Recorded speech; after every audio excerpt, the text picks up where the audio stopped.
मित्रांनो, हे क्षेत्र तुम्ही बघतायत. या क्षेत्रामध्ये आम्ही 15 ते 20 गुंठे या शेतामध्ये आम्ही प्रयत्न करतोय शुद्ध नॅचरल शेती करण्याचं.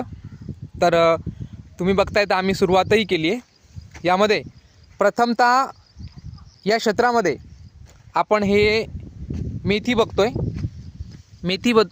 यामध्ये कोणत्याही प्रकारचं केमिकल नाही आहे, मेथी आहे. त्यानंतर हे दुसरं जे पीक आहे हे भेंडी आहे. मेथीनंतर ही भेंडी आहे आणि त्यानंतर त्याच काहीशा अंतरावरती आपल्याला ही भेंडीची झाडं आणि दोघांमधलं अंतर तुम्ही बघतायत. त्यानंतर आपण इथे ही मिरचीची झाड आहे. ही मिरचीची झाडं आहेत, टवटवीत आहेत छानपैकी, कोणत्याही प्रकारचं केमिकल न वापरलेलं. या मिरचीनंतर परत आपण भेंडीकडे वळलो आहे. परत हे भेंडीचं झाड आहे. त्यानंतर हे गवार आहे. ज्या गवारीच्या शेंगा आहेत छानपैकी, गवारीची भाजी आपण खातो आणि त्या गवारीच्या शेंगा आपण इथं लावलेल्या आहेत. या गवारच्या शेंगानंतर हा जो स्पेस सोडला आहे, त्यानंतर हे मिरचीचं झाड आहे. अजून परत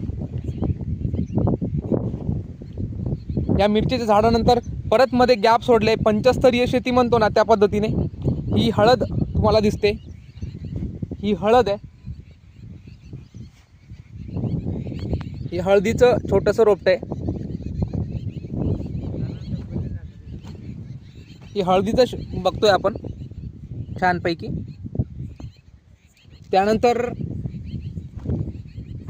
त्यानंतर हे कोथिंबीर आहे.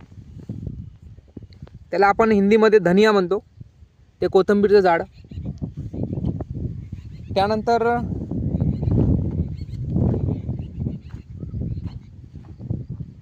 बटाटा पण आहे.